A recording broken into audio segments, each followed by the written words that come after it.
কথিত আছে এই শহরে সময় থেমে যায়, কারণ এখানে জীবন, মৃত্যু আর বিশ্বাস একসাথেই বাঁচে। এখানে সন্ধ্যায় গঙ্গা আরতির আলো জ্বলে ওঠে, যেখানে সাধুর চোখে দেখা যায় ত্যাগ আর শান্তি। রঙিন অলিগলিতে হাঁটলে প্রতিটা দেওয়াল গল্প বলে। ভোরবেলা গঙ্গার বুকে নৌকো ভাসলে সূর্যোদয়ের আলোয় শহরটা নতুন করে জন্ম নেয়। প্রাচীন মন্দিরের ঘণ্টা ধরে মনে করিয়ে দেয় যে এই শহরকে শুধু দেখা যায় না, অনুভব করতে হয়। এটাই হলো শতাব্দী প্রাচীন শহর বেনারস। এই ভিডিওতে থাকছে বেনারস শহরের মন্দির, অলি গলি, স্পেশাল খাবার এবং ঘাট ঘুরে দেখার অভিজ্ঞতা। তাই ভিডিওটা স্কিপ না করে আমার সাথে চলুন, পুরোটা ঘুরে দেখবেন। আর কেমন লাগলো কমেন্ট করে জানাতে ভুলবেন না। ওয়েলকাম টু ভবঘুরে মন। লোকেরা বলে এই শহর কখনো সৃষ্টি হয়নি। বেনারস চিরকালই ছিল, চিরকাল থাকবে। হাজার হাজার বছর আগে গঙ্গার তীরে গড়ে ওঠা এই নগরী পরিচিত ছিল কাশী নামে, যেখানে বিশ্বাস বলে মৃত্যু মানে শেষ নয়, মুক্তির শুরু। কলকাতা থেকে প্রায় 700 কিলোমিটার পথ অতিক্রম করে রাতের ট্রেন ধরে আমরা পৌঁছে গিয়েছিলাম বারাণসীতে। বেনারস যাওয়ার জন্য হাওড়া এবং শিয়ালদা থেকে বিভিন্ন সময় ট্রেন পাওয়া যায়, তবে আমরা বেছে নিয়েছিলাম রাত্রির 8টা 25-এর দুন এক্সপ্রেস। এই ট্রেন সপ্তাহে 7 দিন চলে আর এর স্লিপার কোচের ভাড়া 400 টাকা। লেট না করলে এই ট্রেনটি 14 থেকে 15 ঘন্টার মধ্যে আপনাদের বারাণসী পৌঁছে দেবে। রাতভর এই ট্রেনটি দুটো রাজ্যের ওপর দিয়ে যেতে যেতে কতগুলো অচেনা মানুষের সাথে বেশ ভালোই পরিচয় করিয়ে দিয়েছিল। তবে হ্যাঁ, একটা কথা বলে রাখি, এই বেনারস যাওয়ার জন্য কিন্তু প্রথমে কাশী, তারপর বারাণসী বলে স্টেশন আসবে। আমাদের বারাণসীতে নামতে হবে। ট্রেনের কামরার ভেতর দিয়েই নমঘাট আমাদেরকে বেনারসে স্বাগত জানিয়েছিল। প্রায় 1.5 ঘন্টা লেটে সেদিন আমরা বেনারস পৌঁছেছিলাম। স্টেশনে পা দিতেই একটা অদ্ভুত ভক্তিময় অনুভূতি হচ্ছিল। বেনারস স্টেশন থেকে বাইরের দিকে বেরিয়ে গিয়ে আমাদের পৌঁছে যেতে হবে গোধুলিয়া চকে, যেখানে আমাদের হোটেল আগে থেকেই বুকিং করা আছে। এই হলো উত্তর ভারতের একেবারে হৃদয়স্থল বেনারস স্টেশনের বাইরের চিত্র। আমরা এখন অটোতে বসে আছি। এখান থেকে পিডিআর মোড় চলে যাব। আমরা যে হোটেলে রয়েছি সেটা পিডিআর মোড়ের খুবই কাছে, আর এখান থেকে পিডিআর মোড় পর্যন্ত যেতে অটো ভাড়া লাগবে 200 টাকা। অটোতে বেনারস স্টেশন থেকে পিডিআর মোড় পর্যন্ত যেতে আমাদের সময় লেগেছিল ওই আনুমানিক 30 থেকে 35 মিনিট মতো। এই হলো গির্জাঘর মোড়, আর আমাদেরকে এই দিকে সোজা যেতে হবে। পিডিআর মোড়ে নেমে আমাদের ওই 5 থেকে 10 মিনিট মতন হেঁটে গোধুলিয়া চক পৌঁছতে হয়েছিল। এই হচ্ছে গোধুলিয়া চক মোড়। এখান থেকে এগিয়ে এসে এইটুকুনি এসে লেখা রয়েছে এখানে আগস্টকুন্ডা গলি।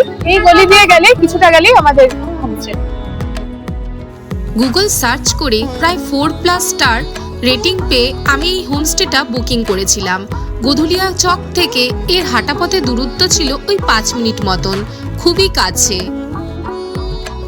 চলুন আমরা ভেতরে প্রবেশ করি। এই হলো রিসেপশন রুম। ওই রাস্তা, মেন রাস্তা দিয়ে ঢুকে এসে রিসেপশন রুম। এবার রিসেপশন রুম থেকে সোজা চলে গেলে এখানে এসে এই হলো ওনাদের, এটা একটা হোমস্টে। আর এই হোমস্টেটা পুরো অনেক দিনের পুরনো বাড়ি, দেখলেই বোঝা যাচ্ছে। এই 101 নম্বর রুমটাতে আমি ছিলাম। আর এই হলো পুরোটা। ওনাদের ওপরেও থাকার ব্যবস্থা রয়েছে।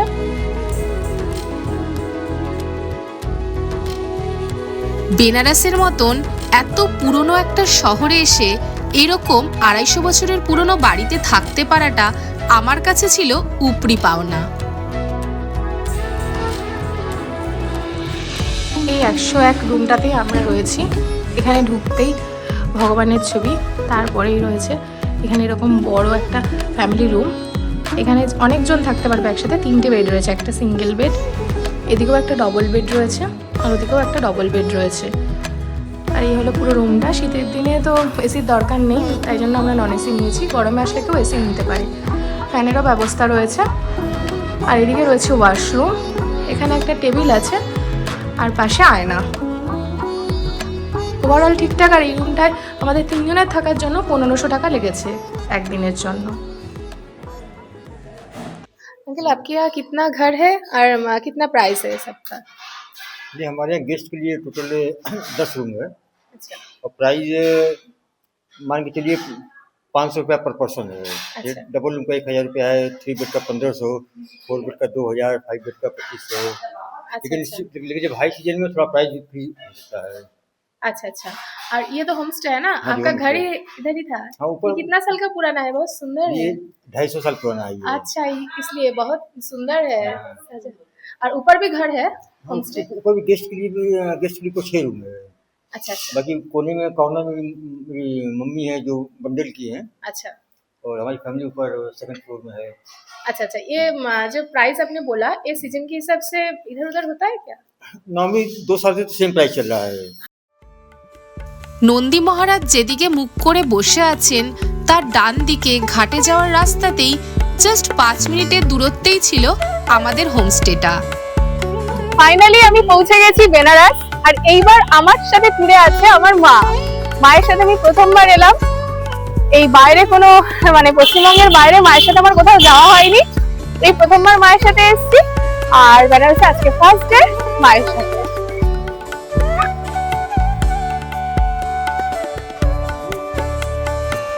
এখন থেকে শুরু হচ্ছে কাশীর ঐশ্বরিক শক্তির প্রকাশ।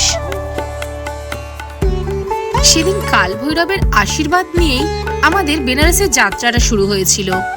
সবাই বলে বেনারসে এসে যদি কাল ভৈরবের দর্শন না করা হয় তাহলে নাকি অসম্পূর্ণ থেকে যায়। কাল ভৈরব মন্দির দর্শন করে আমরা চলে গিয়েছিলাম আমাদের পরবর্তী মন্দিরের দিকে।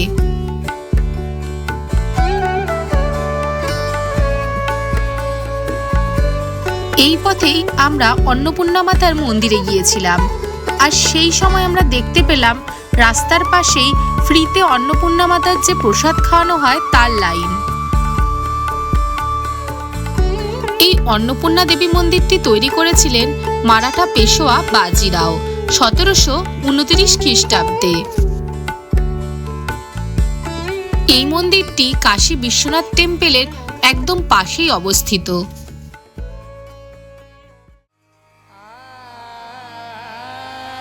এই মন্দির দর্শন শেষে এবার গঙ্গা আরতি, কাশীর সবচেয়ে আবেগঘন মুহূর্ত। বেনারসে গঙ্গা আরতি হল পবিত্র গঙ্গা নদীতে অগ্নি মন্ত্র এবং সঙ্গীতের একটি মনোমুগ্ধকর দৈনিক আচার, যা মূলত সন্ধ্যায় দশাশ্বমেধ ঘাটে অনুষ্ঠিত হয়। বেনারস যতটা মন্দিরের শহর ঠিক ততটাই ঘাটেরও শহর। গধুলিয়া চকে যেদিকে আমরা হোটেল নিয়েছিলাম সেই রাস্তা দিয়েই 10 মিনিট মতন হেঁটে আসলেই এই দশাশ্বমেধ ঘাটে পৌঁছে যাওয়া যায়। দুপুর 2টো থেকে 3টে নাগাদ এখানে এসে মানুষেরা চেয়ার দখল শুরু করে যাতে ভালো মতো গঙ্গা আরতি দেখতে পায়। এই চেয়ারে বসে গঙ্গা আরতি দেখতে কোনো রকম মূল্য লাগে না। আমি এখন যেখানে রয়েছি সেটা হচ্ছে বেনারসের একদম সবথেকে বিখ্যাত দশাশ্বমেধ ঘাট। আর একটু পরে এখানে সন্ধ্যা আরতি শুরু হয়ে যাবে। বৈদিক মন্ত্র উচ্চারণে জায়গাটা একদম ভক্তিময় হয়ে ওঠে। এছাড়া গঙ্গায় ভাসানো হয় প্রদীপ, যেটা খুবই সুন্দর। পৌরাণিক মতে কথিত আছে ভগবান ব্রহ্মা এই স্থানে 10টি অশ্বমেধ যজ্ঞ করেছিলেন, যার থেকে এই ঘাটের নাম হয়েছে দশাশ্বমেধ ঘাট।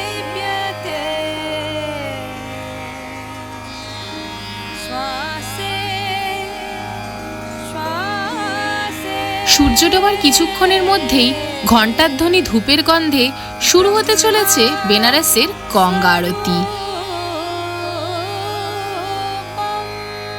কপালে তিলক পরে অচেনা মানুষের ভিড়ে দাঁড়িয়ে গঙ্গা আরতির সাক্ষী হয়েছিলাম। বেনারস নতুন মানুষদের সাথে পরিচয় করায়, যেমন এদের সাথে আমার পরিচয় হয়েছিল। শেষ মুহূর্তের প্রস্তুতি চলছে, কিছুক্ষণের মধ্যেই সেই বিখ্যাত গঙ্গা আরতি শুরু হয়ে যাবে।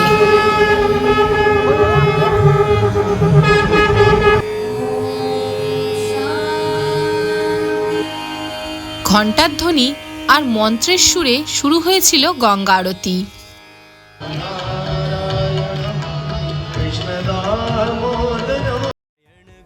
এই বোটগুলোতে করে গঙ্গা আরতি দেখতে 1 থেকে 150 টাকা নেয়।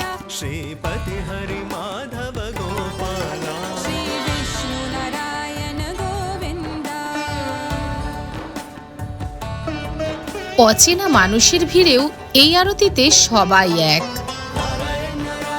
এই গঙ্গা আরতি গ্রীষ্মকালে 7টা থেকে আর শীতকালে সন্ধ্যা 6টা থেকে শুরু হয়। প্রথমে গঙ্গা পূজা করা হয় আর তারপরে শুরু হয় গঙ্গা আরতি। আগুনের শিখা আর মন্ত্রের ধ্বনি, এইভাবে বেনারস জেগে ওঠে।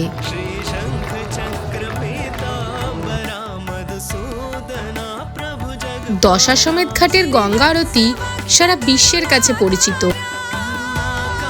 এই স্থানে এসে গঙ্গা আরতি দর্শন করলে আপনি এক আধ্যাত্মিক জগতে পৌঁছে যাবেন। আপনার মন হয়ে উঠবে শান্ত, প্রাণ ভরে উঠবে শান্তিতে। বহু দূর দূরান্ত থেকে মানুষ বেনারস ছুটে যায় মূলত এই আরতি দেখার জন্য। আরতি শেষ হওয়ার একটু আগে বেরিয়ে আসাই ভালো, তাহলে ভিড়ের মুখে পড়তে হয় না। দশাশ্বমেধ ঘাট থেকে আমি সোজা পৌঁছে গিয়েছিলাম কাশী বিশ্বনাথ মন্দিরে। এইখানে পুজো দেওয়ার জন্য বিভিন্ন ধরনের টিকিট কাটতে পাওয়া যায়, কিন্তু আমি আগে থেকে খোঁজ নিয়ে দেখেছিলাম রাতের দিকে এখানে সুষ্ঠুভাবে কম লাইন দিয়ে পুজো দেওয়া যায়। তাই আমি সেদিন রাতেই গিয়েছিলাম ভোলা বাবার দর্শন করতে। এই গেট পর্যন্ত মোবাইল আনা যায়, তারপর মোবাইল এবং ইলেকট্রনিক গেজেট জমা দিয়ে ভেতরে প্রবেশ করতে হয়। এই মন্দির সকাল 4টে থেকে রাত 11টা পর্যন্ত খোলা থাকে।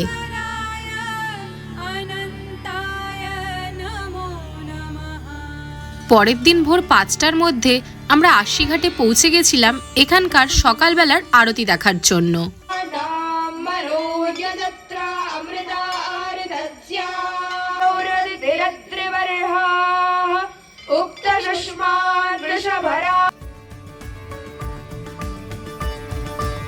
এই ঘাটে গঙ্গা আরতি শুরু হয় শান্ত, সরল আর বৈদিক মন্ত্র উচ্চারণের মাধ্যমে। সকালটা শুরু হয় ঠিক আশিঘাটের এই সুন্দর মঙ্গল আরতি দিয়ে, আর শেষ হয় দশাশ্বমেধ ঘাটের সন্ধ্যা আরতি দিয়ে।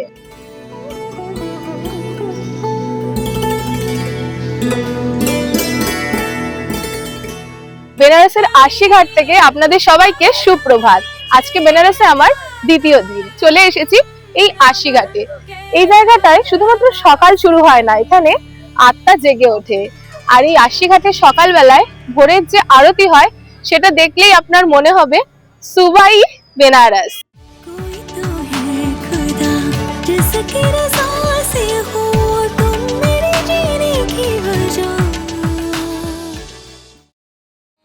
আমি তখনও জানতাম না সামনেই এক স্বর্গীয় সকালের সাক্ষী হতে চলেছি।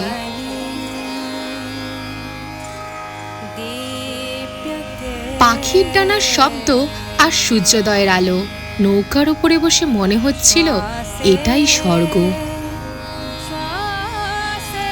গঙ্গার বুকে ভেসে চলেছি আমরা, আর আমার চারপাশে উড়ে বেড়াচ্ছে পরিযায়ী পাখি। যেন মনে হচ্ছে এরা এসছে কেউ মুক্তির খোঁজে, কেউ শান্তির খোঁজে। আর সূর্যের আলোটা জলে পড়ছে সোনালি হয়ে, চারপাশটা অপূর্ব স্বর্গীয় মনে হচ্ছে।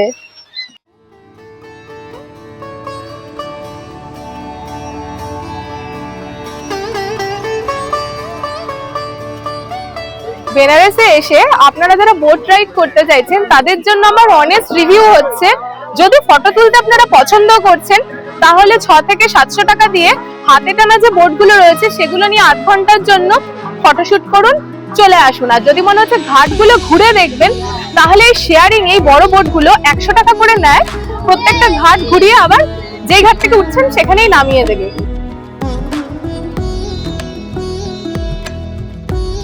এই আশিঘাট থেকে শেয়ারিং এ বোট রাইডের অভিজ্ঞতা কিন্তু আমার খারাপ ছিল না, বেশ ভালোই লাগছিল। কোনো হই হট্টগোল নেই, সুন্দরভাবে যে যার মতন গঙ্গার ঘাটগুলো দেখছিল।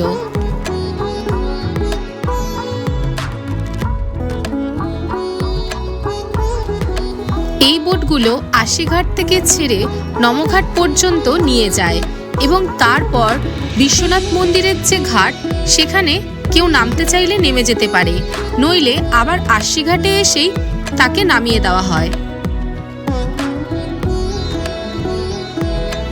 আশিঘাট থেকে নমঘাট গঙ্গার বুকে ধীরে এগিয়ে চলা এক নীরব যাত্রা।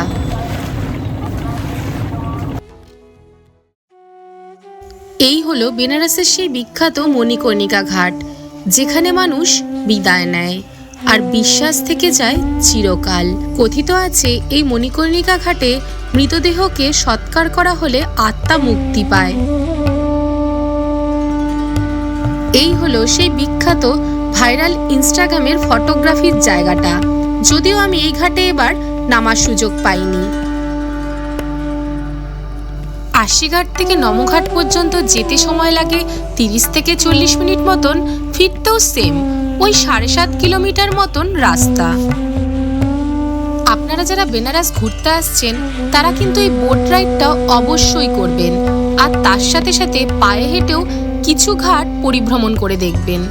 আমার ভিডিওর সামনেই রয়েছে সেই পায়ে হেঁটে ঘাট পরিভ্রমণের পুরো ডিটেলস, তাই স্কিপ না করে পুরোটা দেখতে থাকুন। আর হ্যাঁ, চ্যানেলটা সাবস্ক্রাইব করে নমঘাটকে দর্শন করে নিন। নমো নমো, জয় কাশী বিশ্বনাথের জয়। এই নমঘাটে শব্দ নয়, প্রণামই হলো সবচেয়ে বড় ভাষা। তারপর আমরা নমঘাটকে পেছনে ফেলে আশিঘাটের দিকে ফিরে গেলাম আর সেই দিনের সুন্দর বোট জার্নি শেষ করলাম। লস্যি থেকে মালাইও, চাট থেকে বেনারসি পান, এই হলো বেনারসের আসল স্বাদ।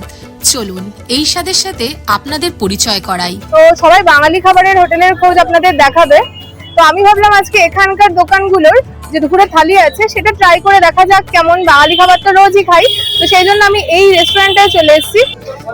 বেনারসে এসেও সবাই বাঙালি থালি খোঁজে, বাঙালি হোটেল খোঁজে, কিন্তু আমার মনে হয় আমি যেই জায়গায় যাচ্ছি সেই জায়গার খাবার একটু চেখে দেখলে আলাদা এনার্জি আসে।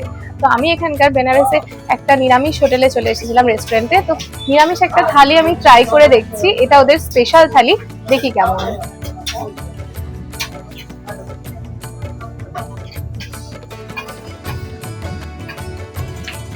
পুরো ডিফারেন্ট, তবে ভালো, আলাদা স্বাদ।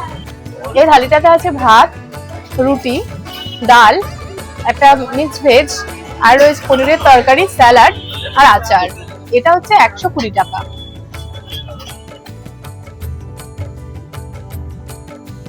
বেনারসের চাট মানেই টক ঝাল মিষ্টি স্বাদের একটা আলাদা মিশ্রণ।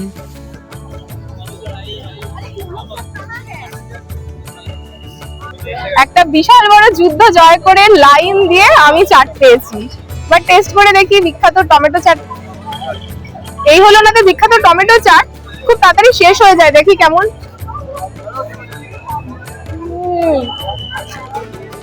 সত্যি অসাধারণ, বেশ ভালো লাগলো, অন্যরকম।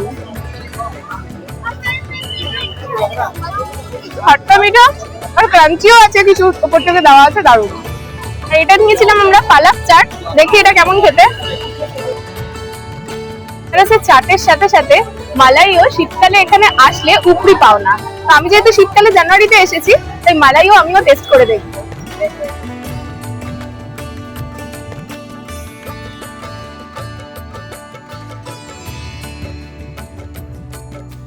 এটা দুধ, ক্ষীর, তারপর হচ্ছে কেশর করা হলুদ একটা জিনিস। ইন্টারনেটের দৌলতে আজকাল কত কিছুই ভাইরাল, তেমনই হলো এই দোকানটা, যেখানে মালাই রুটি আর চা বিখ্যাত। হলো সেই বিখ্যাত লক্ষ্মী চায় ভান্ডার, তার যে মাখন টোস্ট যেটা খুবই বিখ্যাত, একটা দেশি মাখন হয় আর একটা নর্মাল মাখন। তো দেশি মাখনটা আমরা ট্রাই করছি, দেখি কেমন। ঠিক আছে, ভালো, হেলদি আছে। সকালে ব্রেকফাস্টে তো ভালোই লাগবে। আমি যদিও সকালে টাইম পাবো না, তাই এখনই এসেছি। সবাই এসে চায়ের দোকান থেকে এই বাটার টোস্ট আর চা খেতে আসে। আমার সেরকম স্পেশাল মনে হয়নি, ব্যবহারও ভালো না, এখানে না আসলেও হয়, স্কিপ করাই যায়। এছাড়াও রাস্তার চারপাশে ছড়িয়ে ছিটিয়ে রয়েছে অনেক ধরনের স্ট্রিট ফুড।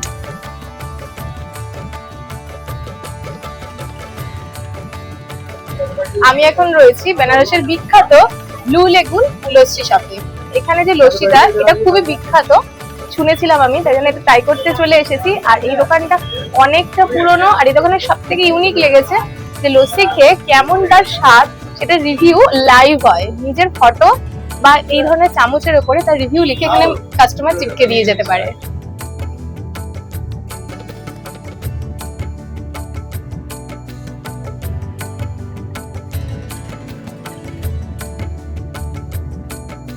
এই দোকানটি মণিকর্ণিকা ঘাটে যাওয়ার রাস্তাতেই পড়বে।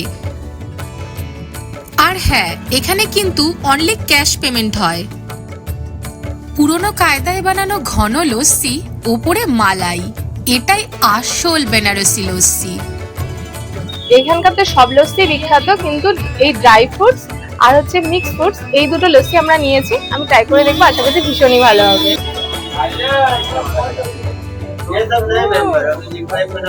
Awesome.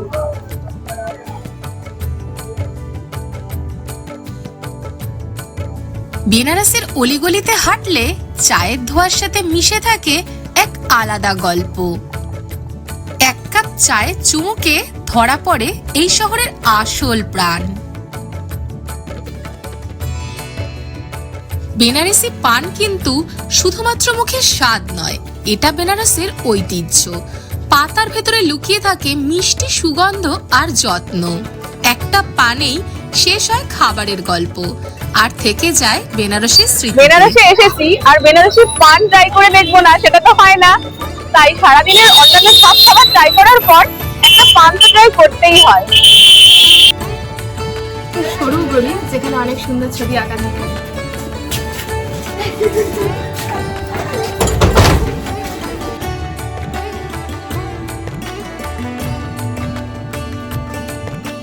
কালভৈরব মন্দিরের পাশে আমি এই স্পটগুলো খুঁজে পেয়েছিলাম। রাধে রাধে রাধে।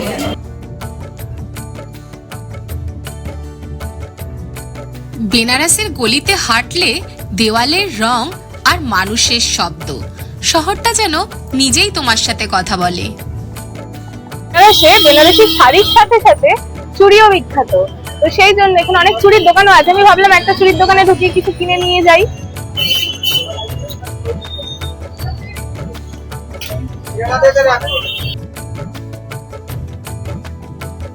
এটা 120 ये इतना सा। अच्छा, और ये सब ये तो 30 का 1 डजन। अच्छा। হাজার হাজার বছর ধরে বেনারসের এই ঘাটগুলো ইতিহাসের নীরব সাক্ষী। ঋষিমুনি থেকে আজকের মানুষ সবাই এসেছে, আবার সবাই চলেও গেছে, কিন্তু গঙ্গার তীরে এই ঘাটগুলো আজও একই আছে।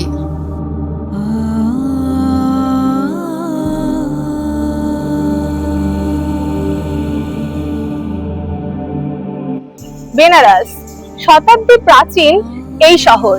এখানে আছে ভক্তি, এখানে আছে ইতিহাস। এখানে সকাল শুরু হয় ঢেউয়ের আওয়াজে, আর সন্ধ্যা নামে মন্ত্রধ্বনি উচ্চারণ আর প্রদীপের আলোয়। এখানে জন্ম আর মৃত্যু দুটোকেই পবিত্র বলে মনে করা হয়। এখানে প্রণাম মানে শুধুমাত্র মাথা নোয়ানো নয়, প্রণাম মানে নিজেকে সমর্পণ করা। বেনারস হলো সেই জায়গা যেটা ভগবান শিবের নিজের বাড়ি।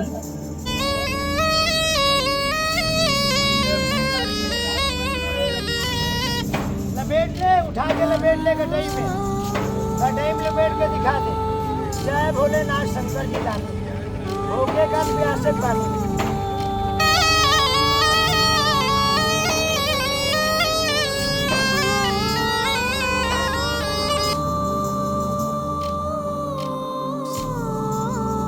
বেনারসের ঘাট আর তার যে পুরনো বাড়িগুলো আর যে ঐতিহ্যগুলো, এদিকে যতদূর তাকানো যায় শুধুই যেন শান্তি।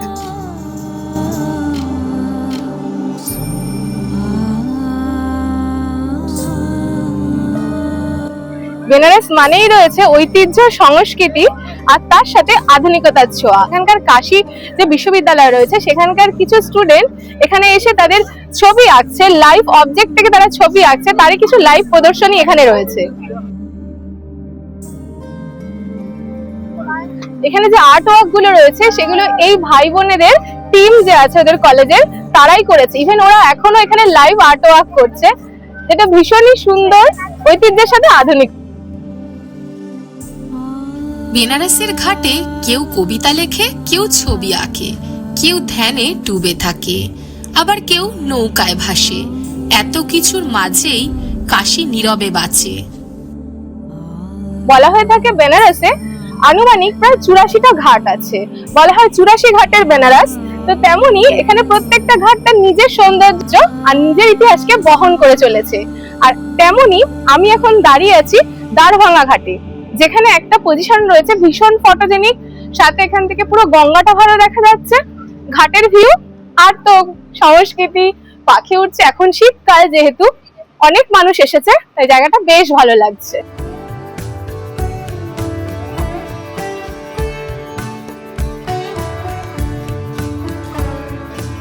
বেনারসের ঘাটের পাশে দাঁড়িয়ে আছে প্রাচীন প্রাসাদগুলো, যেন ইতিহাস আজও গঙ্গার দিকে তাকিয়ে আছে।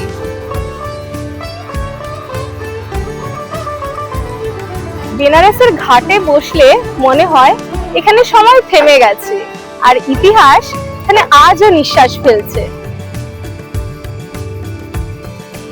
যতটা ঘাটের জন্য পরিচিত ততটাই এখানকার পুরনো আর্কিটেক্টের জন্য। যেমন আমার পেছনে সুন্দর আর্কিটেক্টটা রয়েছে।